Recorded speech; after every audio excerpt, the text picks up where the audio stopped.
ሰብስክራይብ በማድረግ ቤተሰብ ይሁኑ። ረሱል ዓለይሂ ሰላቱ ወሰላም በሐዲሳቸው ኢተቂላህ ሐይሱማ ኩንት፣ የትም ስፍራ ሆነህ ጌታ ያዘዘህን በመታዘዝ የከለከለህን በመከልከል አላህን ፍራ፣ ተጠንቀቅ። ወአትቢኢ ሰይአት አልሐሰና፣ መጥፎ በሰራህ ጊዜ በምትኩ መልካምን አስከትል። ተምሑሃ፣ ያብስልሃልና ያ መልካም ስራ። ስለዚህ በመልካም ስራ ላይ መሳተፍ ምንም ሸክ የለውም ኃጢአትን እንደሚያጠፋ። አሰደቀቱ አሉ ረሱል ሰለላሁ ዐለይሂ ወሰለም፣ በሚስጥር የሚደረግ ሰደቃ ቱጥፊኡል ኸጢአ፣ ኃጢአታችንን ያጠፋዋል። ከማ ዩጥፊኡል ማኡ ናር፣ ልክ እሳትን ውሃ እንደሚያጠፋው። ዓለይሂ ሰላቱ ወሰላም ሶላት ወንጀልን እንደሚያጸዳ በዕለታዊ ትጥበት ምሳሌ አድርገው ተናግረዋል። አራአይቱ ምን ያሉት? አያኽቢሩኒ፣ እስኪ ንገሩኝ። ለው አነ ነህረን ቢባቢ አሐዲኩም፣ ከናንተ ባንዳችሁ ደጅ ላይ ንጹህ የሆነ ወራጅ ወንዝ ቢኖርና የኽተሲሉ ሚንሁ ኩለ የውሚን 5 መራት፣ በየቀኑ እየገባ 5 ጊዜ ታጥቦ የሚወጣ ወይ ዋና ቦታ ነው ብንል 5 ጊዜ እየዋኘህ ብትወጣ፣ ሀል የብቃ ሚን ደረኒሂ ሸይ፣ ከሰውነት ላይ የሚቀር ቆሻሻ አለ አለን? 5 ጊዜ በአንድ ቀን ሻወርም ቢወስድ ማለት ነው ባገባቡ የለም ካል ሲባል ፈዛሊከ ሚስሉ ሰላዋቲል ኸምሰ፣ ይሄ የ5 ወቅት ሰላት ምሳሌ ነው። በየቀኑ 5 ጊዜ የሚሰግድ ሰው ስጁድ ባደረገ ቁጥር፣ ሩኩዕ ላይ ባለ ቁጥር፣ ለጌታው በቆመ ቁጥር ኃጢአቱ በሰላቱ በተቅዋው ልክ ከላዩ ላይ ምን እየሆነ ይመጣል? እየተወገደ። ማ ዩሲቡል ሙስሊሙ ሚን ነሰቢን ወላ ወሰቢን ያሉት፣ አንድን ሙስሊም ድካም የሚባል ነገር አያገኘውም፣ ህመም በሽታም እንደዚሁ አይደርስበትም ማለት። ወላ ሀሚን ወላ ገም፣ ሐሳብ ጭንቀት፣ ወላ ሑዝን ትካዜ የሚባል ነገርም አይደርስበትም ሙስሊምን። ሐታ ሸውከቱ ለቲ ዩሻኩ ቢሃ፣ ሌላው ይቅርና በእግሩ የምትገባ የሆነች እሾክ እንኳን አትወጋውም እሱን። እነዚህ ሁሉ ሲደርሱበት ሰብር ካደረገ ኢላ ከፈረ አላሁ ቢሃ ኸጣያ፣ ኃጢአቱን አላህ በዛ ሰበብ ሊመራው ቢፈልግ እንጂ የሰራው ወንጀል ነገ በአኼራ ትልቅ ዋጋ ሊያስከፍለው የሚችል ነበር። አላህ ግን በዚህ ሰብር አድርግና በቀላሉ ልገላገልህ እያለ ነው። አላህ ደግሞ አንድ ባሪያው ኢማኑና መልካም ስራው በሰፋ በጠነከረ ቁጥር ፈተናውንም እየጨመረበት ነው የሚመጣው። አዑዙ ቢላሂ ሚነሽ ሸይጣኒር ረጂም። ቢስሚላሂር ረህማኒር ረሂም። አልሐምዱሊላሂ ረቢል ዓለሚን። አስሰላቱ ወሰላሙ ዐላ ረሱሊላሂ ሰለላሁ ዐለይሂ ወአሊሂ ወሰለም። አማ በዕዱ ፈሰላሙ ዐለይኩም ወረሕመቱላሂ ወበረካቱህ። አሰላሙ ዐለይኩም ወረሕመቱላሂ ወበረካቱሁ። እንደምን አደራችሁ? እንደምን ዋላችሁ? እንደምን አመሻችሁ? አልሐምዱሊላህ። ኢንሻአላህ አትሉ መዋሉም ማሸቱም ባልታወቀም መርሐባ። እንግዲህ የተወሰነ መልእክት ላስተላልፍ የምፈልገው ርዕሱን በእርግጥ ቀይሬዋለሁ እናንተን ስመለከታችሁ የኃጢአት ስርየት በኢስላም በሚለው ዙሪያ ይሆናል ማለት ነው። በዚህ ዙሪያ አንዳንድ ነጥቦችን ኢንሻአላህ ለኔም ለእናንተም ማስታወስ ፈልጋለሁ። እኛ ሰዎች ወደዚህ ምድር ስንመጣ ጌታ አላህ ከሌሎች ፍጥረታቶች ለየት አድርጎ ሰው አድርጎ ሲፈጥረን ለትልቅ ዓላማ ነው የፈጠረን። ህይወት የተባለው ነገርም በዚሁ በዱንያ ላይ ብቻ በአጭር ዘመን እንዲቋጭም ፈልጎ አላመጣንም። አላህ በሱረቱ ዛሪያት በ51ኛው ሱራ ከአንቀጽ 55 ጀምሮ አዑዙ ቢላሂ ሚነሽ ሸይጣኒር ረጂም ወዘኪር ፈኢነ ዚክራ ተንፈዑል ሙእሚኒን፣ አስታውስ ምእመናንን ገስጽ፣ ያንተ ማስታወስና መገሰጽ በአላህና በመጨረሻ ቀን ያመኑ ሙእሚኖችን ይጠቅማቸዋልና ይላል። ሰው እንደመሆናችን መጠን ብንረሳም ብንሳሳት ብንዘነጋም አስታዋሽ ያገኘን ጊዜ ግን ወደ ትክክለኛ ማንነታችን ስለምንመለስ የተፈጠርንበትንም ዓላማ ስለምናስታውስ ሁሌም አስታውስ ነው የሚለው ጌታ አላህ። ማስታወስ ጠቃሚ ነው። ከማስታወሻዎች ሁሉ በላጩ ትልቁ ደግሞ ወማ ኸለቅቱል ጂነ ወልኢንሰ ኢላ ሊያዕቡዱን፣ ሰዎችንም ሆነ አጋንንትን እኔን በብቸኝነት ሊያመልኩ እኔን በብቸኝነት ሊገዙ እንጂ ለሌላ ዓላማ አልፈጠርኳቸውም ይላል። እኛ የተፈጠርነው ወደዚህ ምድር ሰው ሆነን የመጣነው ለዒባደቲላሂ ዐዘ ወጀል ጌታ አላህ አምላካችን ፈጣሪያችን መሆኑን አውቀን እሱን በብቸኝነት እንድናመልክ እሱን በብቸኝነት እንድንገዛው ለዚህ ዓላማ ተፈጥረናል። ከዛ ውጪ በህይወት እያለን ስለምንበላው ስለምንጠጣው ስለምንኖረው ኑሮ ስለምናገኘው ሰላም ግን እንድናስብበት እንድንጨነቅበት ጌታ አላህ ኃላፊነቱን በእኛ ላይ አልጣለም። እሱ ራሱ ነው የወሰደው። ሰው በህይወት መኖር ካለበት በህይወት ኑሮ ደግሞ አላህን መገዛት የሚገባው ከሆነ በህይወት ለመኖር ምን ያስፈልገዋል የሚለውን ነገር ሙሉ ዝግጅቱን አላህ አጠናቋል። ማ ኡሪዱ ሚንሁም ሚን ሪዝቅ ከናንተ እኔ ሲሳይን አልፈልግም። ወማ ኡሪዱ አን ዩጥዒሙን እኔንም ትመግቡኝ ዘንዳ አልሻም ይላል። እኔንም ትመግቡኝ ዘንዳ አልሻም። ኢነላሃ ሁወ ረዛቁ ዙል ቁወቲል መቲን አላህ ራሱ ሲሳይን ሰጪ የብርቱ ኃይል ባለቤት ነው። እኔው ራሴ ረዝቃችኋለሁ፣ የናንተ ድርሻ እኔን መገዛት ብቻ ነው የሚለው። ስለዚህ ለዒባዳ የተፈጠረ ሰው አላህን ማምለክ ከሱ ይጠበቃል ማለት ነው። ከዒባዳ ተግባራቶች አንዱ ሰዎች ነንና በምናጠፋ ጊዜ ወደ አላህ በተውበት መመለስ፣ በኢስቲግፋር በመልካም ስራ መመለስ አንዱ ስለሆነ ኢንሻአላህ ዛሬ አላህ ፍቃዱ ከሆነ በዚህ የኃጢአት ስርየት ጉዳይ ላይ ኢስላም ምን እንደሚያስተምር የተወሰነ መልእክት አስተላልፋለሁ ማለት ነው። ከኔ ጋር ለመከታተል ዝግጁ ናችሁ? አላህ ይወፍቀን። እንግዲህ የኃጢአት ስርየት መንገዶቹ ወይም አንድ ሙስሊም ኃጢአቱ የሚሰረዝበት መንገድ ምንድነው የሚለውን አንድ ሁለት ብለን ከማየታችን በፊት ቅድሚያ ማ ማዕነል ኸጢአ ኃጢአት ማለት ምንድነው የሚለውንም በተወሰነ መልኩ ማየቱ መመልከቱ ጠቃሚ ነው። ምክንያቱም በኢስላም ላይ የሚነሱ አንዳንድ ብዥታዎች ስላሉ እነዛም ብዥታዎች ለመግፈፍ እኛ ስለ ኃጢአት ያለን ግንዛቤም ትክክለኛ መሆኑን ለማሳየት የኃጢአትን ፍቺ ማየት ያስፈልጋል። ብዙ ጊዜ ሙስሊም ያልሆኑ ወገኖች ከአደም አለይሂ ሰላም እኛ ሰዎች ኃጢአት እንደወረስን አድርገው ይናገራሉ። ሁላችንም በአደም አለይሂ ሰላም ሰበብ የዘላለም ሞት እንደተፈረደብን የኃጢአት ውርስ እንዳለብን ከዛ ኃጢአት ደግሞ የግድ ሊያድነን የሚችል ሌላ ኃይል እንደሚያስፈልግ ይናገራሉ። ራሳችን ለመዳን ጥረት እንዳናደርግ አንዴ በአደም ኃጢአት ምክንያት የዘላለም ሞት ተፈርዶብናል፣ ኃጢአተኞች ሆነናል። ስለዚህ የግድ ሌላ አካል ሊያድነን ያስፈልጋል የሚል እምነትን ይዘው ያንን እምነት ወደኛ ለማምጣት ይፈልጋሉ። የኛስ ምላሹ ምንድነው? የኃጢአት ውርስ የሚባል ነገር ከመነሻውም የለም። እንኳን ከእምነት ጋር አብሮ ሊሄድ የሚችል ይቅርና ከአቅል ጋር ራሱ አብሮ ሊታሰብ የሚችል ትክክለኛ አስተሳሰብ አይደለም። ኃጢአት በውርስ የሚተላለፍ ንብረት ሳይሆን በግለሰቦች ነፃ ፍቃድ አማካኝነት ህግን በመጣስ የሚተገበር ህገ ወጥነት ከአደም አለይሂ ሰላም ወደ ዘሮቹ በደም በኩል የሚተላለፍ ጄኔቲካል አይደለም።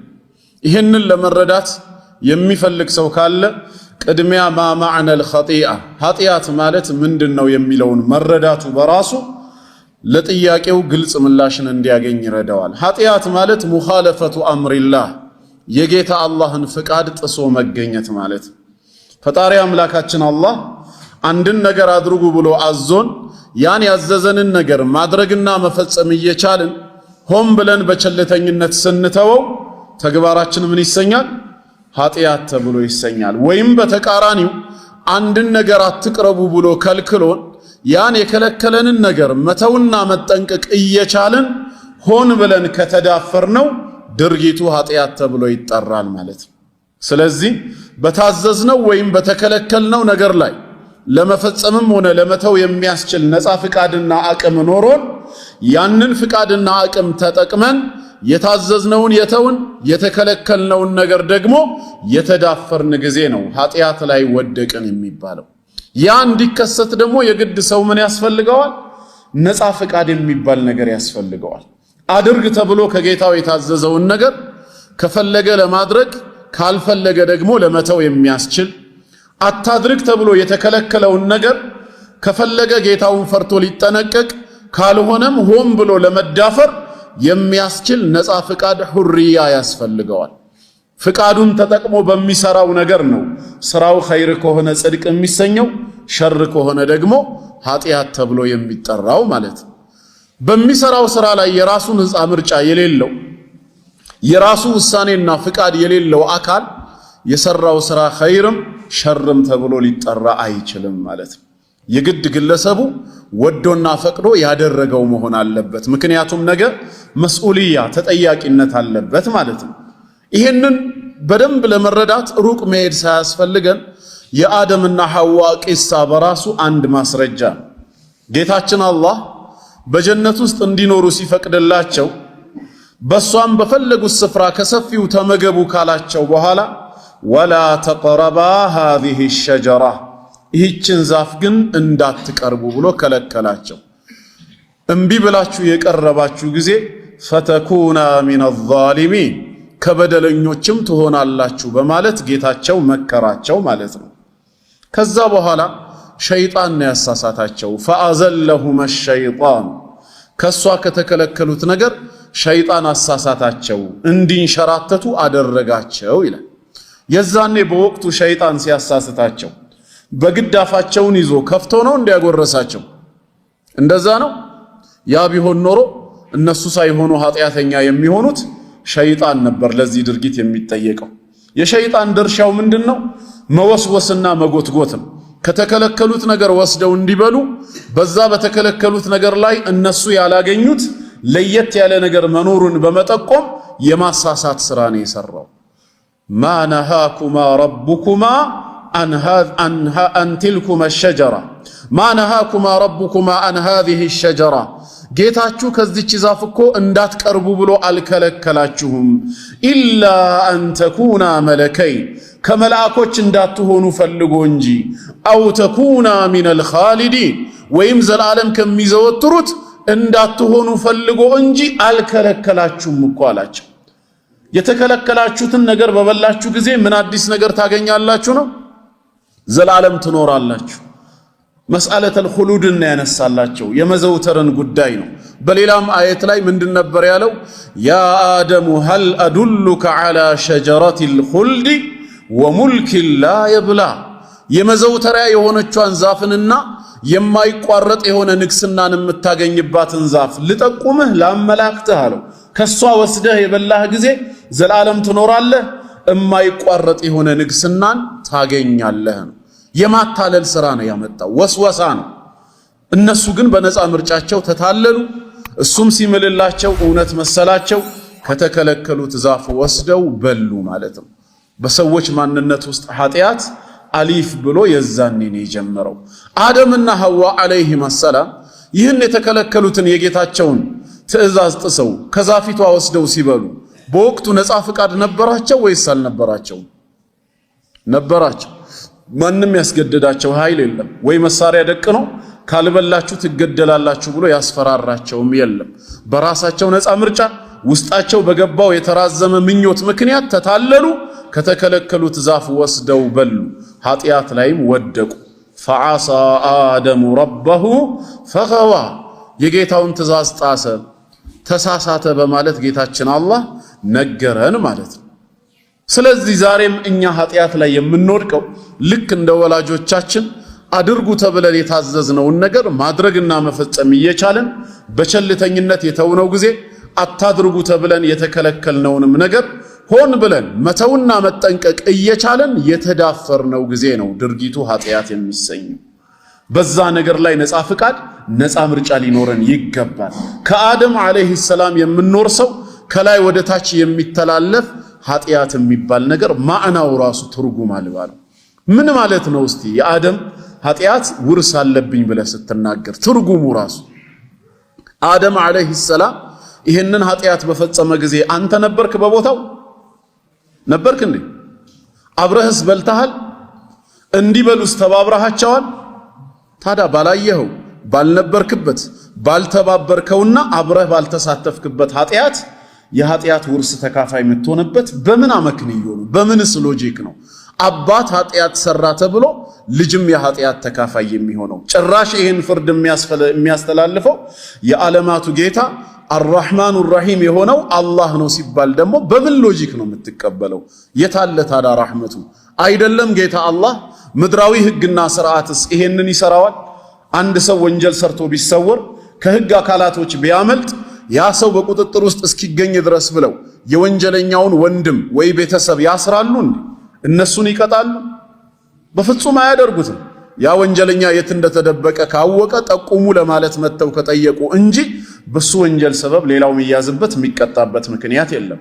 አላህ ደግሞ ከሰው በላይ ፍጹም ፍትሃዊ አምላክ ነው። አላህ ደግሞ ከእናት በላይ ለባሪያዎቹ አርራህማኑ ራሂም እጅግ በጣም ሩህሩህ አዛኝ የሆነ አምላክ ነው።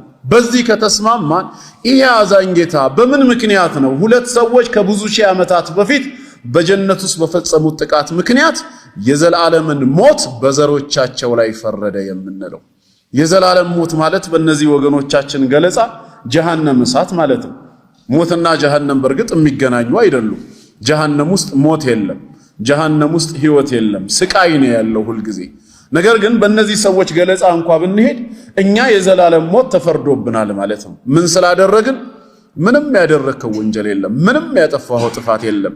ከብዙ ሺህ ዓመታት በፊት ይኖር የነበሩት ሁለቱ ወላጆችህ እናትና አባትህ አደምና ሐዋ አለይሂም ሰላም በጀነት ውስጥ ባጠፉት ጥፋት ምክንያት ፍርዱ እርግማኑ አንተንም ጭምር ይመለከተሃል። የዘላለም ሞት ተፈርዶብሃል።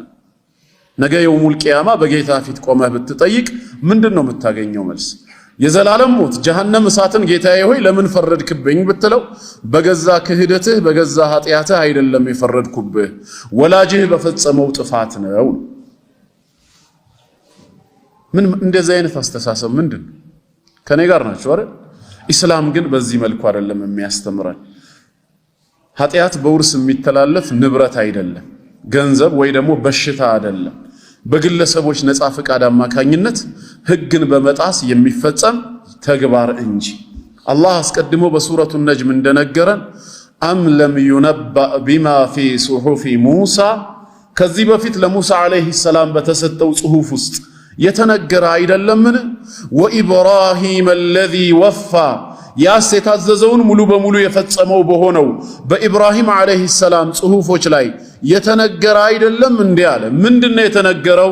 አላ ተዚሩ ዋዚረቱ ዊዝራ ኡኽራ፣ ኃጢአት ተሸካሚ ነፍስ የሌላውን ኃጢአት አትሸከምም በማለት ወአን ለይሰ ሊልኢንሳኒ ኢላ ማ ሰዓ፣ ሰው የሰራው እንጂ ሌላ ምንም የለውም መባልን። አንተ ላይ ያለብህ ወይ ለአንተ ያለህ ራስህ የሰራኸው እንጂ ሌላ የለም በመባል ወአነ ሰዕየሁ ሰውፈ ዩራ፣ ልፋቱና ሩጫው ትጋቱ በጠቅላላ ነገ በጌታው የፍርድ ሚዛን ይታይና ثم يجزاه الجزاء الأوفى፣ ከዛም ጌታው የተሟላ የሆነ ምንዳን ይሰጠዋል መባል ጥንትስ በነበሩ ጽሑፎች የተነገረ አይደለም እንዴ ይላል።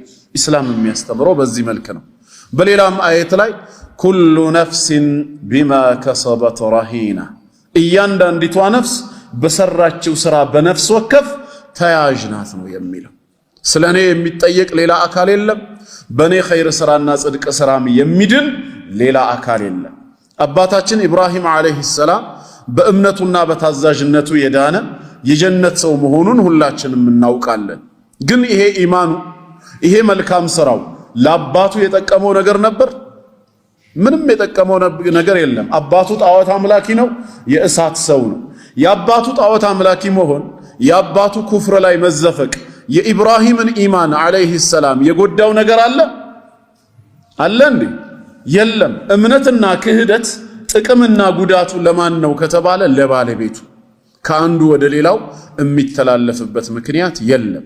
ስለዚህ በወቅቱ በጀነት ውስጥ ተፈጽሞ የነበረው የአደምና የሐዋ ዓለይሂም ሰላም ስህተት ቅጣት አለው እንኳ ከተባለ ቅጣቱ የሚመለከተው ማንን ነው?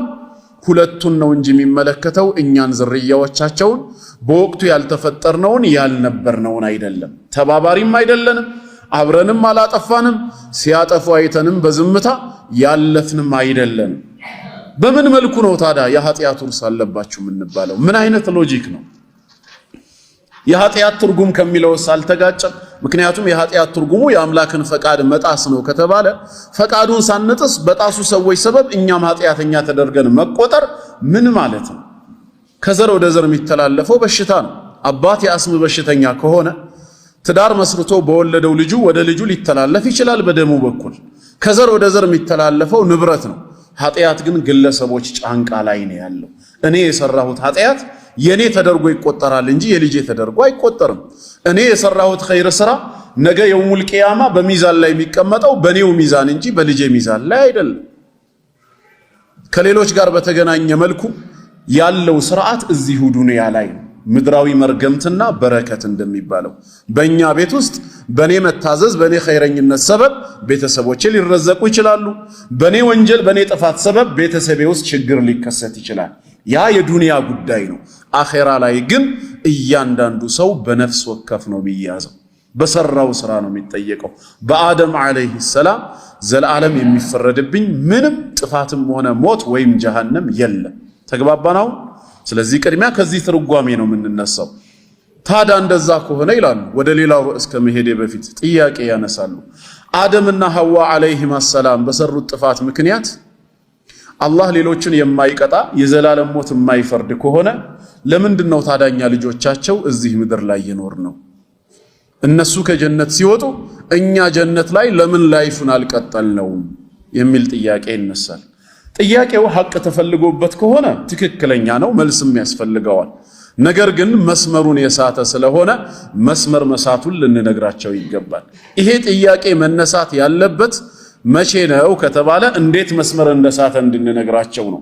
እዛው ጀነት ውስጥ ተወልደን እዛው ጀነት ውስጥ ላይፍን አሊፍ ብለን ጀምረን ቢሆን ኖሮ ከሆነ ጊዜ በኋላ ሁለቱ ወላጆቻችን አትቅረቡ የተባሉትን ዛፍ ቀርበው ቢበሉ ኖሮ ሁለቱ ተነጥለው ያጠፋችሁት ውጡ ከጀነት፣ ልጆቻቸው ግን ከነሱ ጋር ምንም አይነት ግንኙነት ስለሌላችሁ በዛው ቀጥሉ ይባላል። ይህን ጥያቄ ግን አሁን እንዳናነሳ እኛ ራሱ መወለድ የጀመርነው አደምና ሐዋ አለይሂም ሰላም ከጀነት ከወጡ ምድር ላይ ህይወትን አሊፍ ብለው ከጀመሩ በኋላ። ስለዚህ ምን ማለት ነው? እኛ ለምን አልተመለስንም የሚባለው?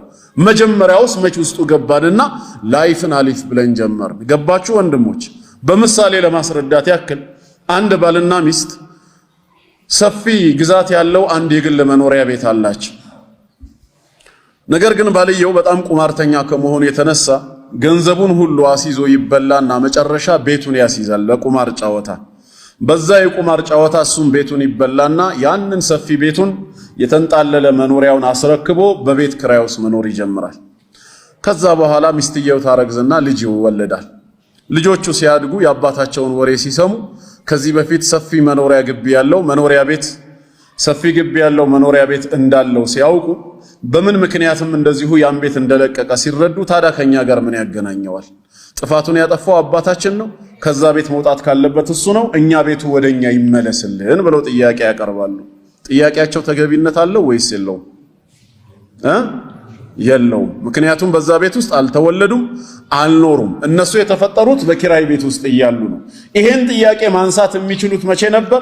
እዛው ቤት ውስጥ እያሉ ተወልደው አድገው ቢሆን ኖሮና ባልየው ቤቱን በቁማር አስይዞ ተጫውተው ቢበላ እኛ ቤታችንን አንሰጥም፣ ቁማሩን አልተጫወትንም፣ የተጫወትከው አንተ ነህ፣ ከፈለክም ሰርተ ካልሆነም ሂደ ሰርቀህ ክፈል፣ የራስ ጉዳይ ማለት ይችላሉ። በቤቱ ላይ ምን ስላላቸው?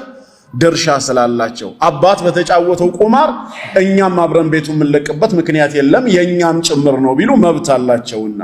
ታዲያ አደምና ሐዋ ባጠፉት ጥፋት ጌታ አላህ ዘሮቹን አይቀጣም የምትሉ ከሆነ ለምንኛ አልተመለስን ብለን ቢሉ ሰዎች ባጭሩ የሚሰጣቸው ምላሽ እዛ ነበር ነው። የመጀመሪያ አልነበርንም። እኛ የተወለድነው ወደዚህ ምድር ላይ ከመጡ በኋላ ነው።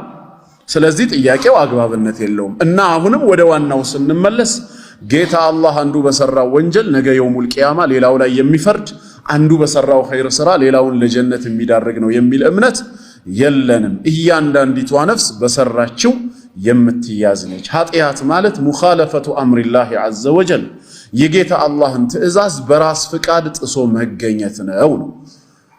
ይሄንን ነጥብ ካነሳሁኝ ወደ ሁለተኛው ነጥብ ስንገባ ሌላውን እናነሳው የሚገባው ሁለተኛው ነጥብ ደግሞ ሁላችንም ኃጢአተኞች መሆናችንን ማመን አለብን።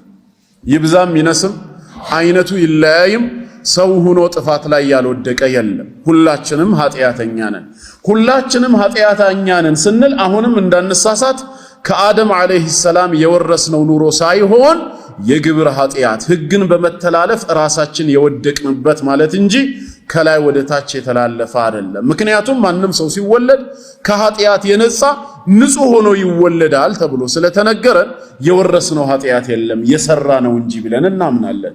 ትክክለኛ ሐጅን የፈጸመ ሙስሊም ከሐጅ ተግባሩ ሲመለስ ከኃጢአት የጸዳ ሆኖ እንደሚመለስ ረሱል አለይሂ ሰላቱ ወሰላም በምን ምሳሌ ነው የነገሩን? ከየውመ ወለደትሁ ኡሙሁ ነው ያሉት። ልክ እናቱን እንደወለደችው ቀን ይሆናል አሉ። የተወለደ ሰው በተወለደበት ቀን ምን የለበትም? ኃጢአት የለበትም። በሌላ ሐዲስም ሩፊዐል ቀለሙ ዐን ሰላሲ ቀለም ከሶስት ሰዎች ላይ ተነስቷል። አንዱ ማን ነው? ዐኒ ሰቢይ ሐታ የሕተሊም ሕፃን የሆነ ሰው ለአካለ መጠን እስኪደርስ ድረስ ንጹህ ነውና ማለት ነው። ስለዚህ ሁላችንም ኃጢአተኛ ነን ብለን ስናምን በውርስ የተቀበልነው ማለት ሳይሆን በግብር በተግባራችን ወይ አድርጎ የተባልነውን ዋጅብ ችላ በማለት ወይ አታድርጎ የተባልነውን ሐራም በመዳፈር የፈጸምነው እንዳለ ልናምን ይገባል። ይሄ መሆኑን ጌታ አላህ ራሱ ነግሮናል። በሱረቱ ፋጢር 35ኛ ሱራ አንቀጽ 45 ላይ የመጨረሻው አየት ላይ ወለው ዩአኺዙ ላሁ ናሰ ቢማ ከሰቡ እኔ አላህ ሰዎች በሰሩት ወንጀል ምክንያት ወዲያውኑ በቅጣት የሚይዛቸው አምላክ ብሆን ኖሮ አለ። ልክ እንደ ምድራዊ ህግና ስርዓት ማለት ነው። ህግን ስንተላለፍ የህግ አካላት ካዩን ወዲያው ይዘው በቁጥጥር ስር አውለው ፍርድ ቤት እንደሚያቀርቡን በ24 ሰዓት በ48 ሰዓት ፋይል እንደሚከፈትብን ልክ እንደዛው አላህ ከኛ ጋር ሙዓመላ ቢያደርግ ኖሮ ምን ይከሰት ነበር? ወንጀል በሰራን ሰዓት ወዲያውኑ ተመጣጣኝ ቅጣትን ቢያወርድ ማ ተረከ ዐላ ظهرها ሚን ዳባ የመሬት ወለል ላይ ተንቀሳቃሽ የሆነን አንድንም አይተውም ነበር ነው ያለው። ሁላችሁንም አጠፋችሁ ነበር ነው ያለው። ይሄ ማለት ሁላችንም ምንድነን ማለት ነው? ኃጢአተኞች ነን ማለት ነው።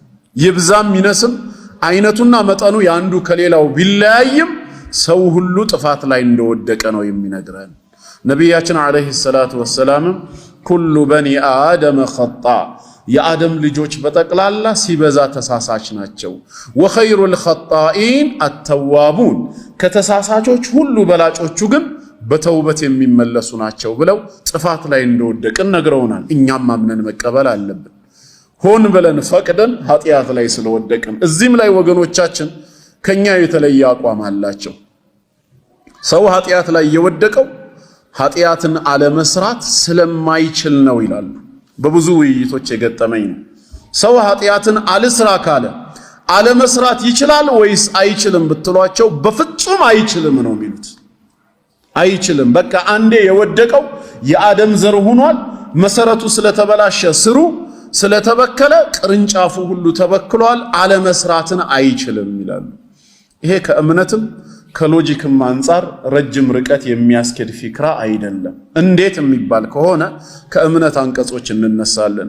ሰው በራሱ ኃጢአትን አልስራ ብሎ ቢወስን ንጹህ የአላህ ባሪያ ለመሆን ብሎ ቢያቅድ አይችልም ከተባለ ኃጢአትን አልስራ ብሎ ቢወስን ንጹህ የአላህ ባሪያ ለመሆን ብሎ ቢያቅድ አይችልም ከተባለ ታዲያ በአላህ ቃል ውስጥ አትስራ የሚለው ቃል ምን ሊያረግ መጣ? ምክንያቱም አላህ አንድን ህግ ሲያዝ ወይ ሌላን ህግ ሲከለክል ምንን መስፈርት ያደረገ ነው? አቅምና ችሎታን መስፈርት ያደረገ ነው። ላ ዩከሊፉ ላሁ ነፍሰን ኢላ ውስዓሃ አላህ አንዲትን ነፍስ የአቅሟን እንጂ ከአቅሟ በላይ አያስገድዳትም ነው። የሰጣትን እንጂ አይጠይቃትም ነው። ኃጢአትን አለመስራት የማንችል ሆነን ከተፈጠርን አትስሩ ማለት ምንድነው ማዕናው? ይሄ ማለት ሰውየው ከ50 ኪሎ ግራም በላይ ሰው በእጁ ሊያነሳ አይችልም። አንተ ይሄንን እያወቅ ቅጥር ሰራተኛ አድርገህ ቀጥረኸው ነበር። ያን 100 ኪሎ ግራም ከቦታው አንስቶ ማለት ነው ሲሚንቶውን እዚህ እንዲያመጣው አዘዝከው። ሞከረ አቃተው፣ ወደቀ። ሰነፍ ሰራተኛ ብለህ አባረርከው። ሰነፉ ግን እሱ ነው ወይስ አንተ ነህ? እንደ ሐቂቃው ማን ነው ቀጣሪው? እሱ አይደለም። ያማ ከአቅሙ በላይ ነው የታዘዘው። መጀመሪያ አንተ ሰራተኛ ስትቀጥር የምታዘው ነገር ሁሉ በአቅሙ ልክ ሊሆን ይችላል። ጌታ አላህ እኛን ሲፈጥረን ችሎታችንን ያውቀዋል ከምን እስከ ምን እንደሆነ። ስለዚህ ህግን ሲያወጣ ሲደነግግ በአቅማችን ልክ ነው የሚያዘን። ይሄንን ከተስማማንበት ኃጢአትን አለመስራት የማንችል ከሆነ ወደድንም ጠላንም እዛ ኃጢአት ላይ ምንወድቅ ከሆነ አትስሩ ብሎ መከልከሉ ምንድነው ትርጉሙ ታዲያ? ፋይዳው እሺ ብለህ ትእዛዙን ተቀብለህ ላለመስራት ብትወስንም አትችልም ተብሏል። ካልቻልክ አትስራ ማለቱ ማዕናው ምንድነው? ትርጉም አልባ ነው የሚሆነው። ሁለተኛስ የሎጂኩ ጥያቄ በሰራኸው ኃጢአትስ ለምን ተጠያቂ ትሆናለህ? ለምን ሰራህ ተብለህ ትጠየቃለህ ካለ የሰራኸውማ አለመስራትን ስለማትችል ነው። አለመስራትን እየቻልክ መተውን እየቻልክ ሆን ብለህ ብትዳፈርማ ኖሮ ለምን ተዳፈርክ ተብለህ ልትጠየቅ ነበር በጌታ ፊት።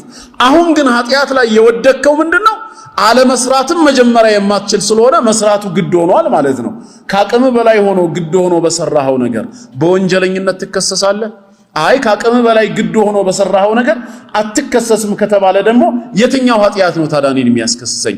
ኃጢአትን አለመስራት አትችልም ተብያለሁ።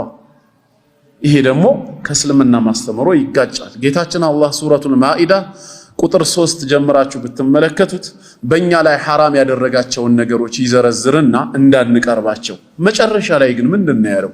ፈማን ጡረ እነዚህን ተግባራት ኃጢአት የተሰኙትን ለመስራት የተገደደ ሰው ግን ይላል ፊ መኽመሰቲን አይ ፊ መጃዓቲን ሸዲዳ ብርቱ የሆነ ረሃብ ገጥሞት ገይረ ሙተጃኒፊን ሊኢስሚን ወደ ወንጀል ያላዘነበለ ሆኖ ለመስራት የተገደደ ሰው ግን ካለ ያድርገው ፈኢነላሃ ገፉሩር ረሂም አላህ ይቅር ባይ አዛኝ ነው ይላል።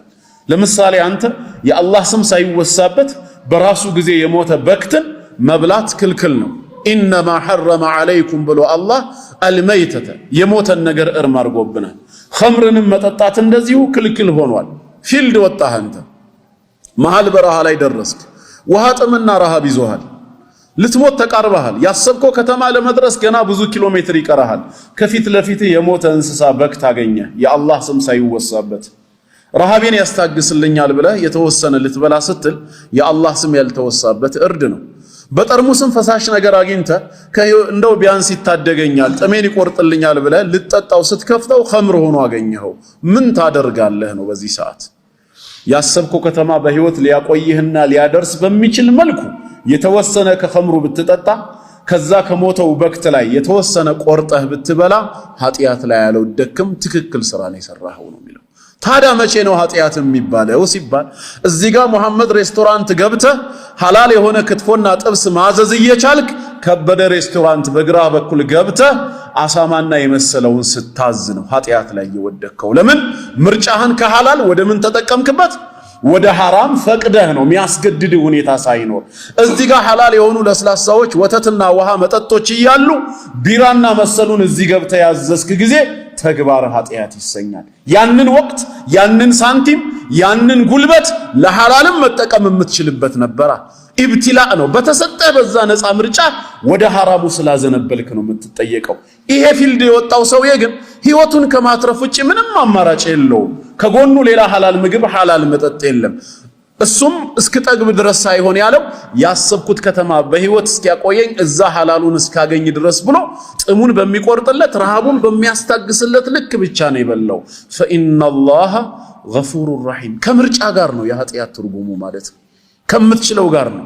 አማር ኢብኑ ያሲር ሙሽሪኮች ይዘውት ጣዖታቸውን በመልካም እንዲያነሳ ረሱል አለይሂ ሰላቱ ወሰላምን በመጥፎ እንዲዘክር አስገደዱት። ፍቃደኛ አልሆነም። ዱላው ግን እየበረታበት ሲመጣ መጨረሻ ህይወቱን ለማትረፍ ሲል ፍቃዳቸውን ፈጸመላቸው።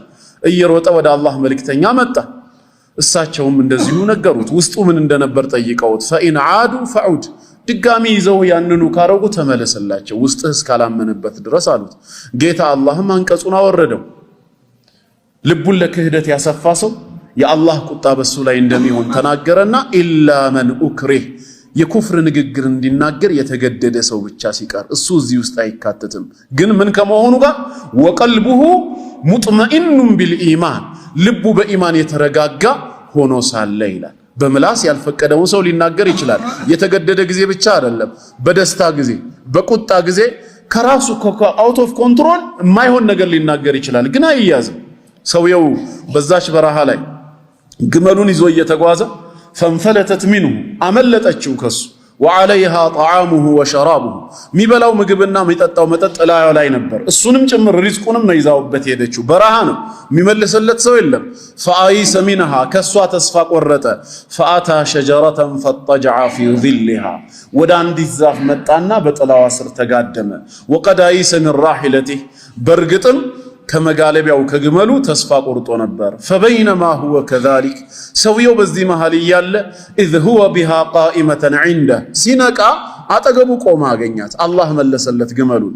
ፈአኸዘ ቢኺጣሚሃ ወዲያውኑ ልጓሟን ይይዝና ወቃለ ሚን ሽደቲል ፈረሕ ከደስታ ብዛት የተነሳ ምን አለ? አላሁመ አንተ ዓብዲ ወአና ረቡክ አላህ ሆይ አንተ ባሪያዬ ነህ እኔ ጌታህ ነኝ አለ። የዚህ ሰውዬ ንግግር በሸርዕ ሚዛን ቢታይ ኩፍር ነው አይደለም? ኩፍር ነው። ጌታውን ባሪያ አድርጓል፣ ራሱን በጌታው ላይ ደግሞ ጌታ አድርጎ ሹሟል። ለምን አልከፈረም ታዲያ? አኽጠአ ሚን ሽደቲል ፈረሕ አሉ መልእክተኛው፣ ከደስታ ብዛት የተነሳ ተሳስቷል አሉ። አላህ በባሮቹ ተውበት ለላሁ አሸዱ ፈረሐን ቢተውበት ዓብዲሂ ብለው ይሄን ሲነግሩን ማለት ነው። ስለዚህ በኢስላም ነገ የሚያስጠይቅህ ምንድን ነው? ራስህ ፈቅደህ በአቅምህ ስር የሆነውን ነገር